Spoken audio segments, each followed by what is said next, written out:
Assalamualaikum warahmatullahi wabarakatuh. Perkenalkan, nama saya Angga Febriano dari Fakultas Sains dan Teknologi dari Prodi Agribisnis di UPBJJ Pontianak dengan NIM 057903 Di sini saya akan menjawab beberapa pertanyaan soal tugas 2 dasar-dasar penyuluhan yang ada pada sesi 5 ini.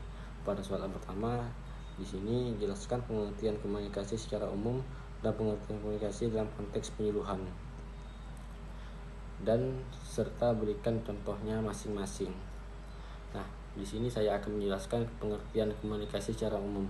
Komunikasi adalah proses penyampaian pesan, informasi, ide, atau perasaan dari seseorang kepada orang lain dengan tujuan agar terjadinya kesamaan pemahaman.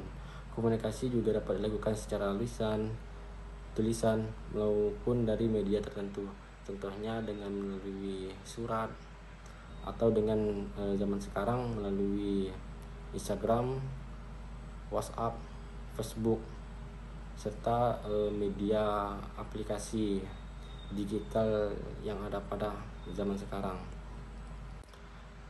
Lalu contoh pengertian komunikasi secara umum, yaitu bisa kita ambil dari kehidupan kita sehari-hari, contohnya seperti seorang guru menjelaskan materi pembelajaran kepada siswanya yang ada di kelas, kemudian siswa tersebut memahami materi pembelajaran apa yang disampaikan sang guru, lalu sang siswa tersebut dapat memberikan tanggapan tentang materi yang telah disampaikan oleh seorang guru. Jadi itulah contoh komunikasi secara umum. Dan di sini saya juga akan menjelaskan tentang pengertian komunikasi dalam konteks penyuluhan.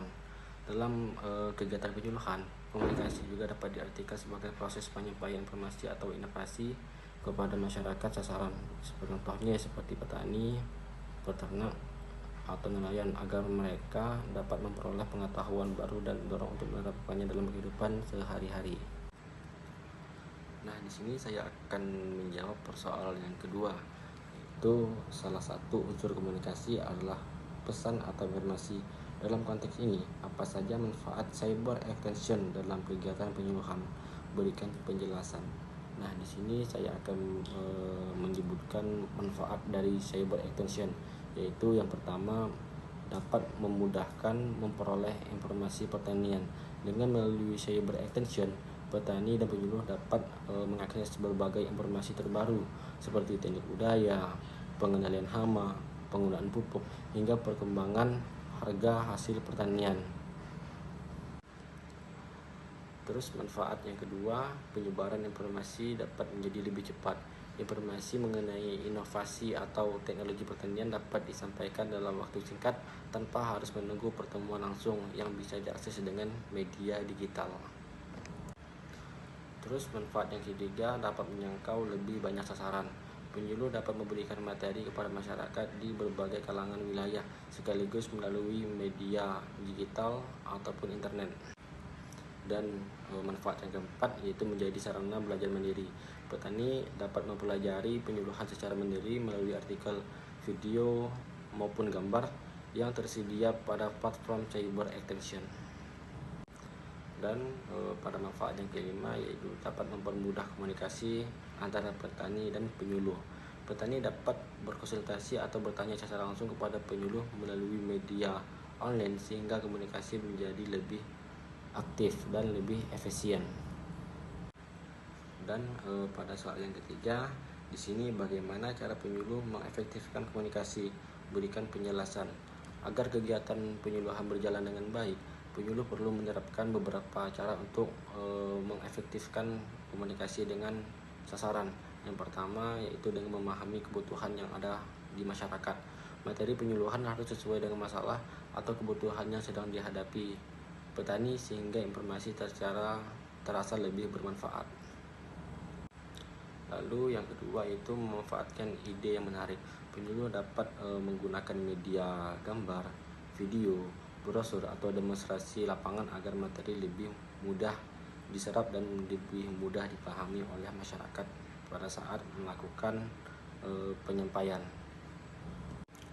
Lalu kita juga dapat menjalin hubungan yang baik dengan sasaran dengan sikap yang ramah, terbuka, dan menghargai pendapat seorang petani, itu akan membuat komunikasi berjalan lebih baik dan menjadi lebih lancar. Dan yang terakhir, kita dapat melibatkan petani dalam kegiatan. Petani sebaiknya diajak berdiskusi dan melakukan praktik langsung di lapangan agar mereka lebih aktif dan tidak hanya mendengarkan penjelasan. Dan pada persoalan yang terakhir di sini, mahasiswa diminta untuk mengamati kegiatan penyuluhan yang dilaksanakan di wilayah masing-masing. Sebutkan nama wilayahnya. Pada poin A, identifikasi inovasi pertanian apa yang disampaikan. Pada poin B, tahapan adopsi inovasi apa yang terjadi pada sasaran, mengapa. Dan yang terakhir, pada poin C, faktor apa saja yang mempengaruhi kecepatan adopsi inovasi pada sasaran tersebut. Berikan penjelasan. Nah, di sini saya akan menjawab pada poin A terlebih dahulu. Dan di sini saya juga telah melakukan pengamatan di daerah saya sendiri, tepatnya di Desa Sabaran Sungai, Kecamatan Jawa Selatan, Kabupaten Sambas, Provinsi Kalimantan Barat. Di sini inovasi pertanian yang disampaikan dalam kegiatan penyuluhan di wilayah saya, tepatnya di Desa Sabaran Sungai. Inovasi yang disampaikan adalah bagaimana cara penggunaan pupuk organik dan penerapan pengendalian hama terpadu pada tanaman padi. Penyuluh di sini telah menjelaskan bagaimana cara memanfaatkan limbah pertanian dan kotoran ternak sebagai pupuk organik, serta penggunaan bahan alami untuk mengurangi serangan hama. Dan lalu pada poin B, tahapan adopsi inovasi apa yang terjadi pada sasaran. Tahapan adopsi inovasi yang terlihat pada petani sudah berada pada tahap tertarik dan sebagian sudah memasuki tahapan mencoba.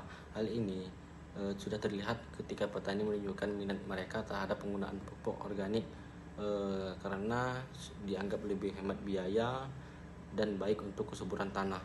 Beberapa petani juga mencoba menerapkannya pada sebagian kecil lahan mereka untuk melihat hasilnya terlebih dahulu.